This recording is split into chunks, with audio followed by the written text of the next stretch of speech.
Okay, so we have a new episode of Legends and Leaders, and today it's great to have Justin here. Justin, you're the head of DeFi at Katana. Katana is really taking a different approach to DeFi in general. You got incubated by Polygon Labs, the company, which is incredible backer to have. And the approach you're taking is much more about building a DeFi first ecosystem that revolves all around DeFi.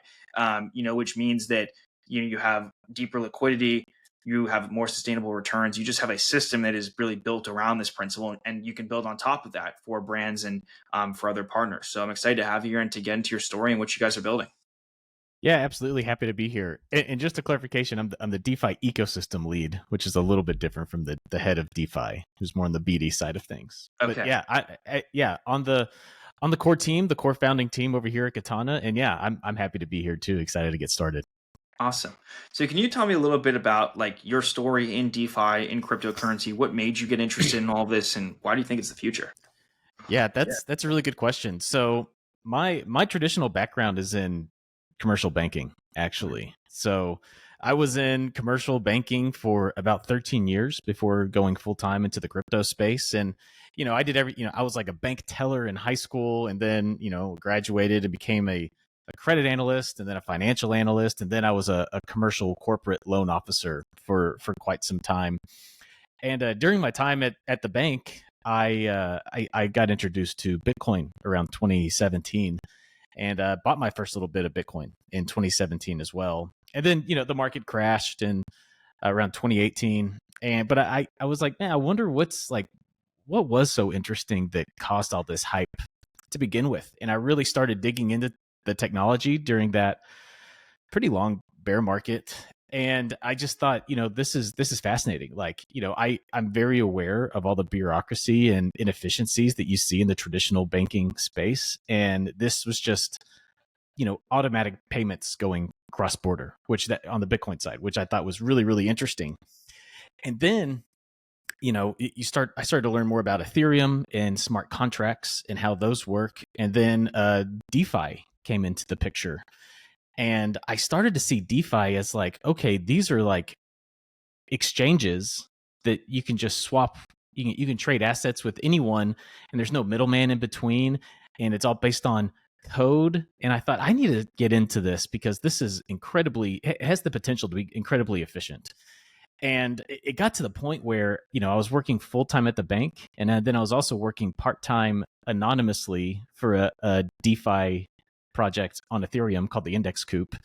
Because I didn't want people at the bank knowing that I was like this into crypto. I didn't know what the optics of that would have looked like. And it finally got to the point where I was like, okay, I just need to start doing crypto full time. And I reached out to the guys at Polygon on their DeFi team because I had worked with them on my BD role at the Index Coup, and they offered me a full time job. And never really looked back. Spent 3.5 years at Polygon, and then Katana. This idea about Katana, a DeFi focused chain, started to come to fruition, and now I'm full time Katana, transitioning out of Polygon.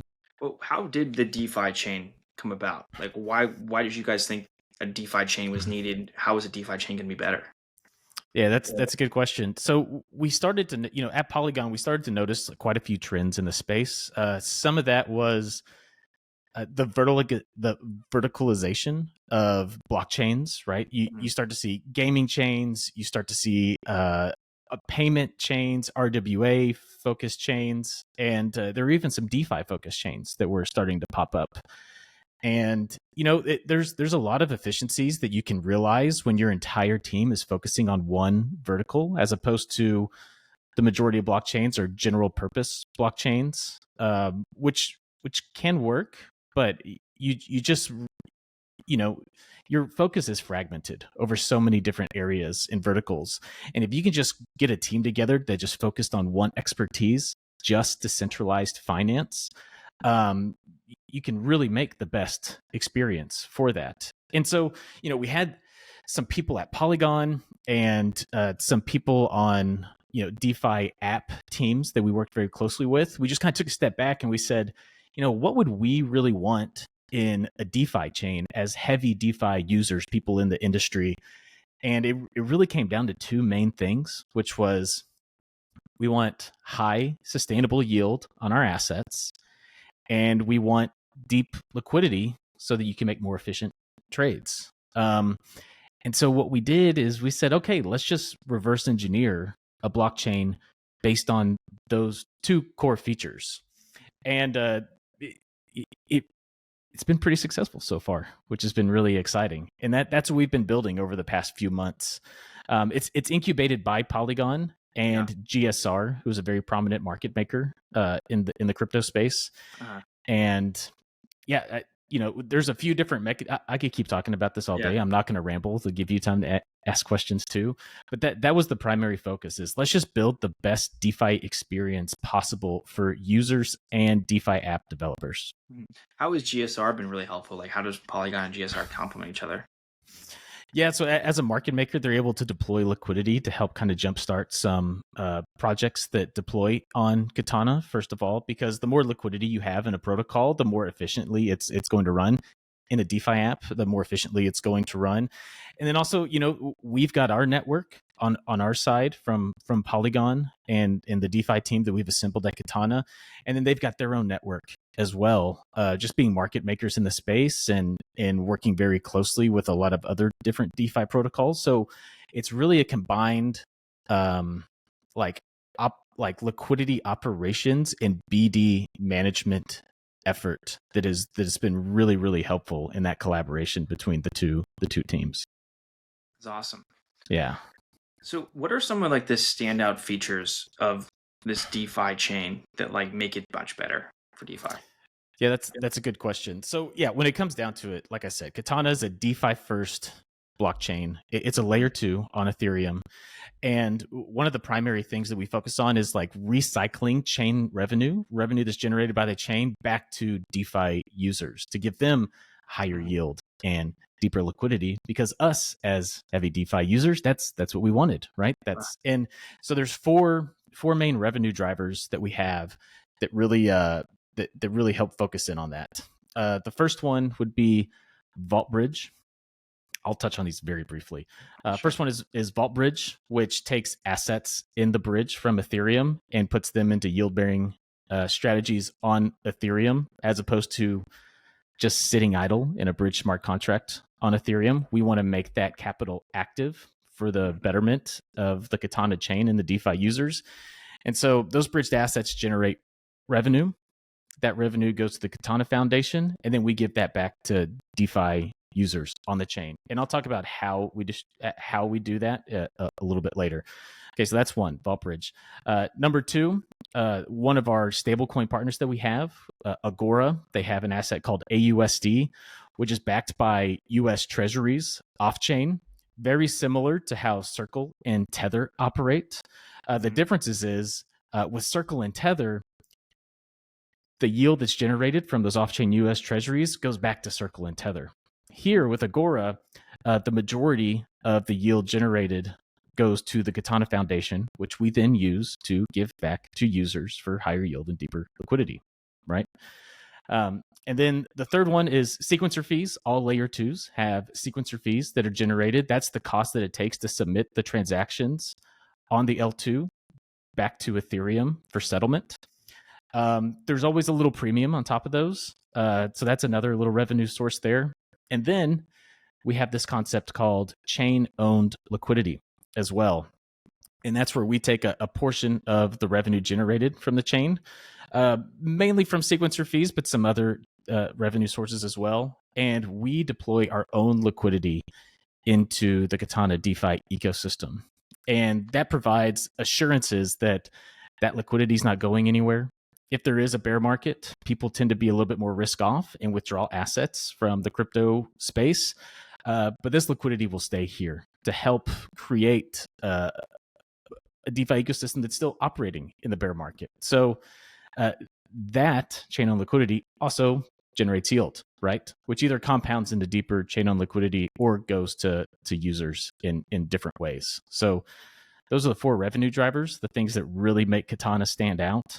There's also the CAT token, but we can talk about CAT tokenomics later if we want to. Yeah, no, I would love to get into that a bit. Yeah.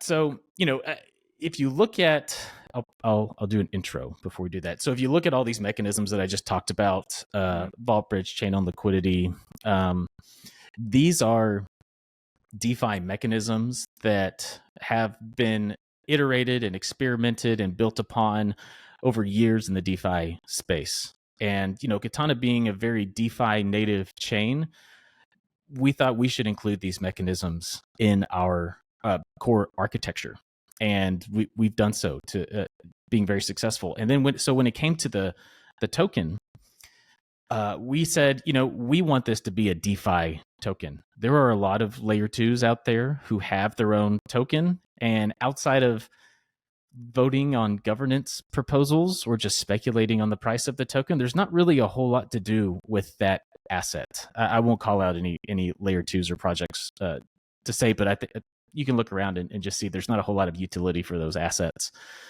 So with Cat, we decided that we wanted to find a way to give users a little more control on what's going on in the ecosystem, and then be rewarded for that as well. And so there's this concept in DeFi called VE tokenomics, which stands for vote escrow tokenomics. And it started with Curve, where you can stake your Curve token for VE Curve, and then you get to vote on where the future Curve emissions go. Using the Curve token to increase the APY on specific pools, those stakers get to choose which markets those go to, and then they get a portion of revenue generated by the protocol. So, and we've seen this with Curve solidly. Aerodrome, Veridrome have done it implemented this in a very successful way. But those are just DeFi apps. We want to do it on the chain level. So it's not live yet. It will be live hopefully before the end of the year, but don't quote me on that product roadmap because the product team will be upset with me. But essentially, we're starting with Sushi, who is our core decentralized exchange on Katana. So users can take their cat token, stake it for VCAT, which stands for Vote Cat, and then they get to vote first on which Sushi pools get additional cat rewards on top of them, which encourages people to deposit more liquidity into Sushi, which drives more activity for the chain, which generates more revenue for the chain. And you can start to see how the flywheel goes there. And if you're voting with your cat on where these future cat emissions go, you then earn a portion of the revenue on the pools that you voted for. Okay. And so it's starting with Sushi. It'll later expand into other apps like Morpho, who's a lending and borrowing protocol.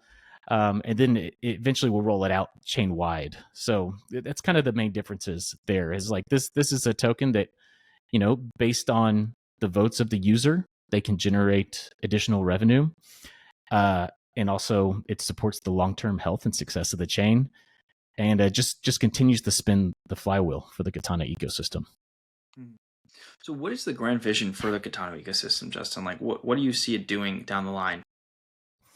Yeah, I mean, when it comes, there's a lot of things that we have out on our radar. One of the things is, if you look at our app, or our web app, in crypto, we say things in app if you can connect your wallet to it.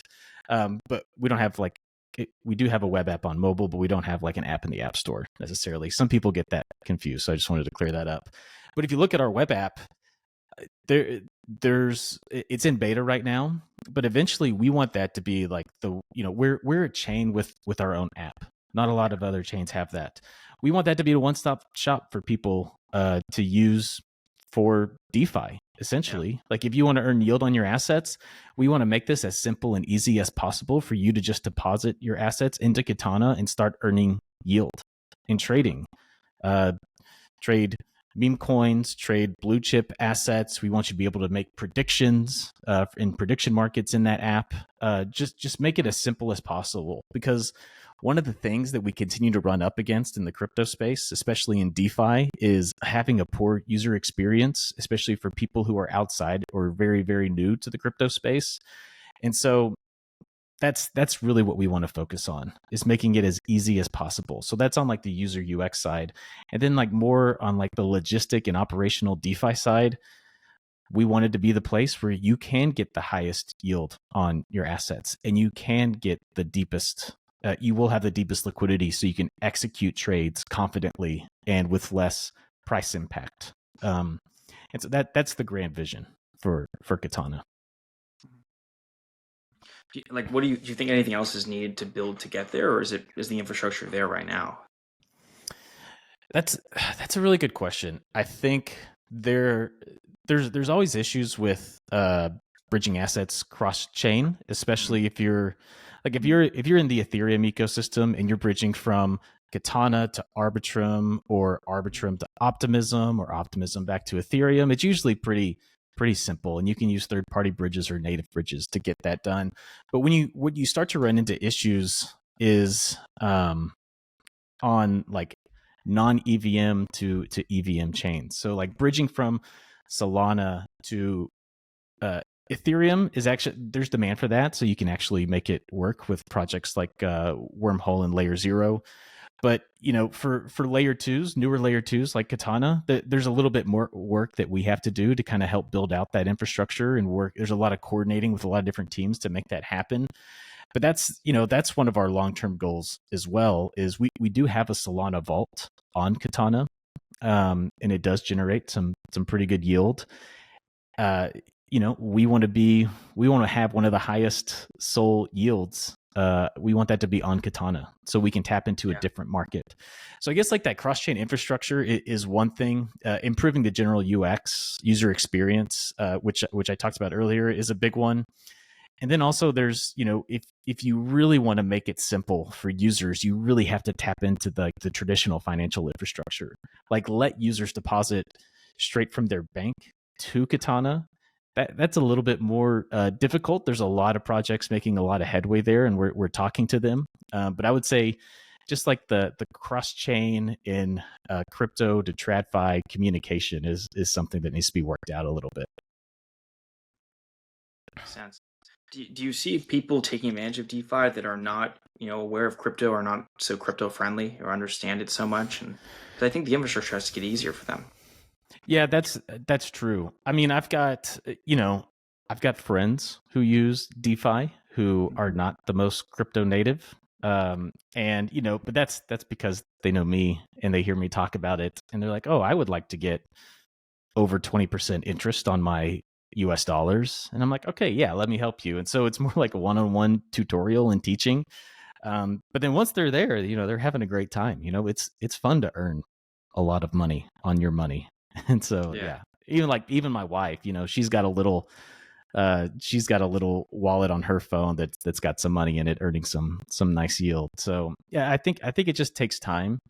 I think there's a lot of changes in the U.S. From a regulatory perspective that are making it a lot easier for institutions to invest capital in the crypto space. Which the more capital we have coming in, the more opportunities there are for these cross-chain in crypto to TradFi infrastructure projects to be funded and to be more efficient. And there's also more demand for it there as well. And as we get more clarity on the regulatory side and we get more adoption on the institutional side, I think the more just what we call Web 2 or retail people will start to get more comfortable with it as well. So I think it's just a matter of time, but we're further along now than we've ever been, which is exciting to me. Definitely. Yeah. When you think about just the potential of DeFi, like, it's powerful. There's a lot you can do with DeFi in general. Do you think that the concept of like a coin is kind of being moved away from it? It's more about the chain and the value in the chain, or is it more about like the asset kind of linked to the chain that people can associate with and see the value from? That's a really good question. I think it's both, just based on your risk preferences and financial goals, right? And all of this goes without saying, but I'm going to say it. Like, none of this is financial advice. This is just me giving my opinions. But I think if you have a high tolerance for risk and you want to invest in more volatile assets like Bitcoin or Ethereum, like the crypto space allows you to do that. If you like to gamble and you really want to speculate on some like longer, very much longer tail assets like meme coins, like the crypto space will accommodate you. Or if you want to be a lot more conservative, which is kind of where I tend to be, is if you just want to have US dollar denominated stable coins and earn yield on those, like the crypto space can accommodate you there as well. And in the rate of return that you're going to get on those US dollar denominated stable coins is usually quite a bit higher than you would get in the traditional finance space. So, but I think, thinking more broadly about DeFi and DeFi adoption, I think if you live in the United States or even like other Western Europe, you already have access to the global financial system pretty easily. The majority of people in the Western world do. And I think there's a lot of people who say, "Oh, DeFi will never take off because we don't need that. We can already do things cross country." But if you go broader and if you really look at the main vision of crypto and DeFi, and that is like to give access to the global financial system to anybody, right? Like there are more people in some countries that have access to the internet than they do to a bank account, and that's all you need. All you need is access to the internet, right? If you have a phone and you have access to the internet, then you have a global bank account, which is it could be an account on Ethereum. And I think people in the United States or in Western countries who do talk negatively or say has no real use case, I think they're thinking from their own perspective and not thinking more broadly about the betterment to humanity that the crypto space has the potential to provide. Mhm. Yeah, they definitely have to look at it from that lens. I mean, I was traveling around the world, and you see in certain countries the banking infrastructure just isn't there. And if you have crypto and it's the value is verified by other people, it's super helpful. Yeah, and even in the United States, like if you have people who are working here and are trying to send money back home to whatever country that might be, using MoneyGram or Western Union can cost a pretty big percentage of the money that you want to send back. If there's the infrastructure in place to send it, like if you're sending a transaction on Polygon, it's like less than a cent, right? That's much more manageable than taking like I don't know what it is, but like a 5% cut on the money that you're sending cross borders with Western Union or MoneyGram. I think those two have actually made improvements on what they're providing there from a cost perspective, because people are starting to use the crypto space a little bit more, and they've kind of have to succumb to demand a little bit. But I think net positive, even if the crypto space just further helps to keep the traditional finance space in check a little bit more, then I think that's also a net benefit. Yeah. Well, Justin, that was all the questions that I had. I appreciate you taking the time and doing this. I think it's fascinating what you guys have built here and the power of DeFi and how much you can do with it. I mean, there's so much potential, and having a dedicated DeFi chain can unlock a lot of that. And with the backing that you have with Polygon, I mean, it's an incredible, incredible team, incredible group of people that I think will help you take Katana to the next level. So I'm excited to see what's going to happen in the future and how you're going to help bring DeFi to the masses. Thanks for coming on and doing this. Yeah, absolutely. I appreciate it, Ben. Thanks for having me.